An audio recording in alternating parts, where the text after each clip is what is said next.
Namaste, Om Sai Ram. Today we'll start the chapter 24 of Shri Satcharita. Baba's wit and humor, Chana Leela, Himatpant Sudama, Anna Chinchanikar versus Moshibai. Preliminary. Unless we surrender our ego to the feet of our Sadguru, we will not succeed in our undertaking. If we become egoless, then our success is assured. By worshipping Sai Baba, we attain both the objects, worldly and spiritual, and are fixed in our true nature and get peace and happiness.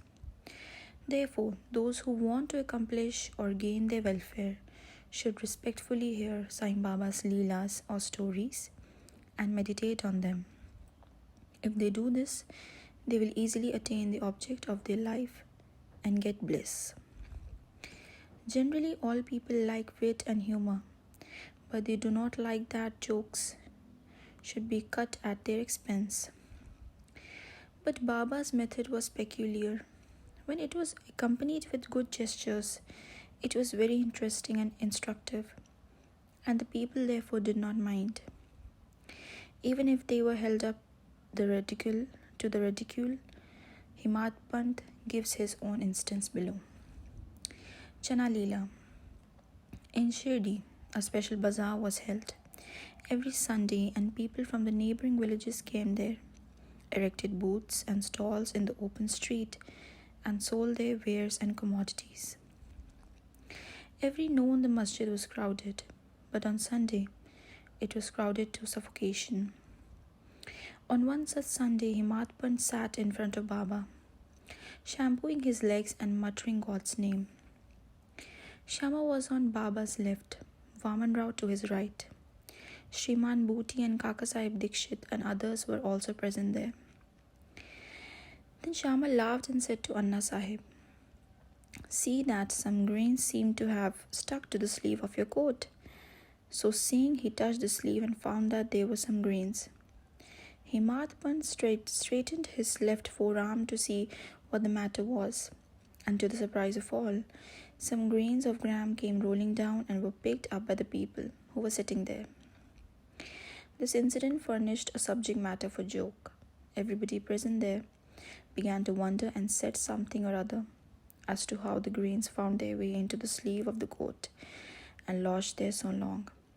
Himatpant also could not guess.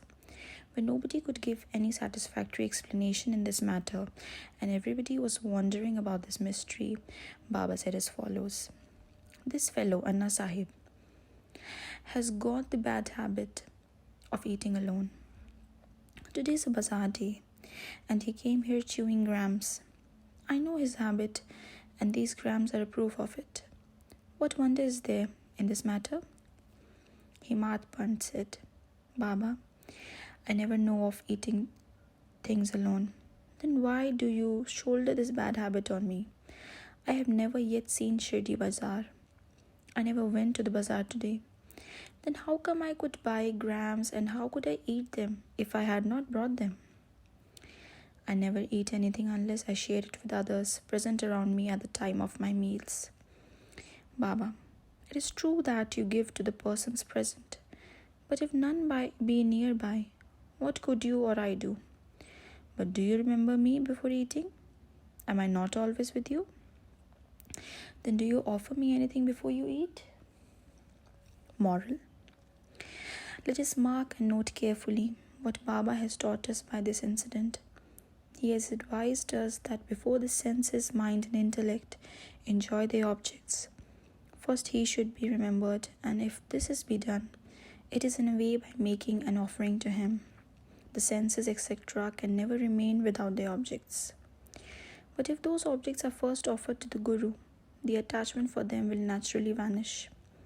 In this way, all the vrittis, subtle thoughts regarding desire, anger, should be first offered to the Guru. And if this practice be followed, the Lord will help you in eradicating all the vrittis. When before enjoyment of the objects, you should think that Baba is present, the question whether the object is fit to be enjoyed or not will at once arise. Then the object, if that is not fit to be enjoyed, will be shunned, and in this way our vicious habits will disappear. Our character will improve. Then love for the Guru will grow and pure knowledge will sprout out.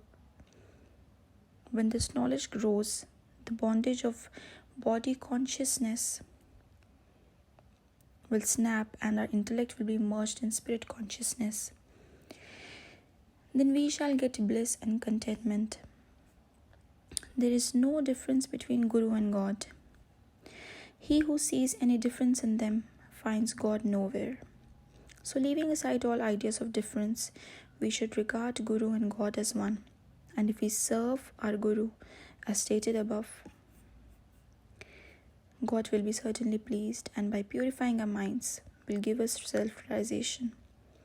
To put the matter in a nutshell, we should not enjoy any object with our senses, without first remembering our Guru.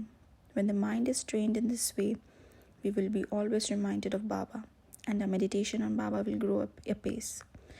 The second form of Baba will ever be before our eyes, and then devotion, non-attachment, salvation will be ours. When Baba's form is thus fixed before our mental vision, we forget hunger, thirst, and the sansar. The consciousness of worldly pleasures will disappear, and our mind shall attain peace and happiness. Sudama's story. When the above story was being narrated, Hemant Pant was reminded of a similar story of Sudama, which illustrates the same principle, and therefore it is given here. Shri Krishna and his elder brother Balram were living with a co-student called Sudama in the ashram of their guru, Sandipani. Once Krishna and Balram were sent to the forest for bringing fuel. Then the wife of Sandipani sent Sudama, also for the same purpose, with some quantity of grams for the three. When Krishna met Sudama in the forest, he said to him, "Dada, I want water, as I am thirsty." Sudama replied, "No water should be drunk on an empty stomach, so it is better to rest a while."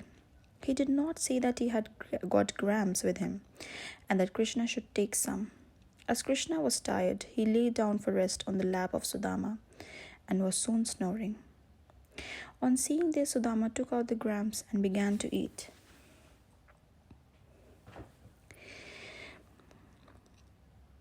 Then Krishna suddenly asked him, "Dada, what are you eating?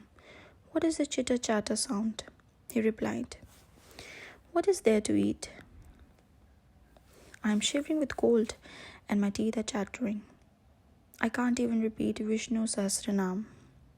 Hearing this, the omniscient Krishna said, "I just had a dream in which I saw a man eating things of another. And when asked about this, he said, 'What should he eat?' meaning thereby that he had nothing to eat. The other man said, 'Let it be so. Dada, this is only a dream. I know that you won't eat anything without me. Under the influence of the dream, I asked you what you were eating." If Sudama had known the omniscient Shri Krishna and his Leelas, he would not have acted as he did. Therefore, he had to suffer for what he did. Though he was a chum of Shri Krishna, he had to pass his later life in utter poverty. But when he later offered Krishna a handful of parched rice, earned by his wife with her own labor, Krishna was pleased and gave him a golden estate to enjoy. The story should be remembered by those who have the habit of eating things alone, without partaking them with others. The Shruti also emphasizes this lesson and asks us to offer things first to God and then enjoy them after they are renounced by Him. Baba also has taught us the same lesson in his imitable and humorous way. Anna Chinchanikar versus Moshi Bai. Hemant Pant now describes another witty incident in which Baba played a peacemaker's part. There was one devotee by name Damodar Ghanashyam Babare, alias Anna Chinchanikar. He was simple, rustic, straightforward. He cared for nobody, always spoke plainly, and carried all dealings in cash. Though he looked outwardly harsh and uncompromising, he was good-natured and guileless. So Sai Baba loved him. He has willed away all his property to Sri Sai Baba Sansthan, Shirdi. One day, like others, serving Baba in their own way. This Anna was shampooing the left arm of Baba, which rested on the kathara railing.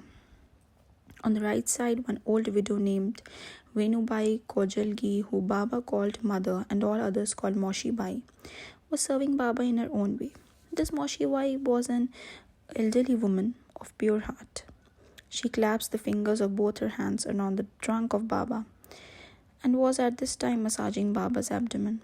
She did this so forcibly that Baba's back and abdomen became flat and Baba moved from side to side. Anna on the other side was steady, but Moshibai's face moved up and down with her strokes. Once it so happened that her face became very close to Anna's. Being of a witty disposition, she remarked, "Oh, this Anna is a lewd fellow. He wants to kiss me. Even being so old with grey hair, he feels no shame in kissing me." These words enraged Anna, and he pulled up his sleeves and said, "You say that I am an old bad fellow. Am I quite a fool? It is you who has picked up a quarrel with me." All the persons present there were enjoying this encounter between them. Baba, who loved both of them equally and wanted to pacify them, managed the affair very skillfully. Lovingly he said, "Oh Anna, why are you unnecessarily raising this hue and cry? I do not understand what harm or impropriety is there when the mother is kissed." Hearing these words of Baba, both of them were satisfied, and all the persons laughed merrily and enjoyed Baba's wit to their heart's content. Baba's characteristics, his dependency on bhaktas. Baba allowed his devotees to serve him in their own way and did not like any other persons interfering. To quote an instance, the same Moshibai was on another occasion kneading Baba's abdomen. Seeing the force used by her, all other devotees felt nervous and anxious. They said, "Oh mother, be more considerate and moderate, otherwise you will break Baba's arteries and nerves." At this, Baba got up and once from his seat and dashed his satka on the ground. He got enraged and his eyes became red like a live embers. None dared to stand before Baba. Then he took hold of one end of the satka with both hands and pressed it in the hollow of his abdomen. The other hand he fixed to the post and began to press his abdomen against it. The satka, which was about 2 or 3 feet in length, seemed all ready to go into the abdomen, and the people feared that the abdomen would be ruptured in a short time. The post was fixed and immovable, and Baba began to go closer and closer and clasped the post firmly.